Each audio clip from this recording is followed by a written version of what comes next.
சென்னை தேனாம்பேட்டையில் உள்ள கூட்டுறவு அங்காடியில் அந்த துறையின் அமைச்சர் செல்லூர் ராஜு ஆய்வு மேற்கொண்டார். தேனாம்பேட்டை காமதேனு கூட்டுறவு அங்காடியில் பட்டாசு விற்பனை பொருட்கள் விநியோகம் குறித்து அமைச்சர் ஆய்வு செய்தார். ஆய்வுக்கு பின்னர் பேசிய அவர், அரிசி, பருப்பு, எண்ணெய் உள்ளிட்ட பொருட்கள் நியாய விலைக் கடைகளில் முறையாக விநியோகிக்கப்படுவதாக தெரிவித்தார். கூட்டுறவு அங்காடியில் தரமான பொருட்கள் 50% குறைவான விலையில் விற்பனை செய்யப்படுவதாக தெரிவித்த அமைச்சர், வாடிக்கையாளர்களின் நலன் கருதி அங்காடிகளில் பாதுகாப்பு ஏற்பாடு செய்யப்பட்டுள்ளதாகவும் கூறினார்.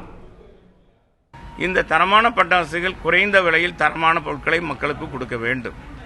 அது கொடுக்கின்ற பொழுது அவர்கள் விலைவாசி மற்ற இடங்களை காட்டிலும் இன்றைக்கு தனியார்கள் இதே போன்ற கடைகள் வைத்திருப்பார்கள்.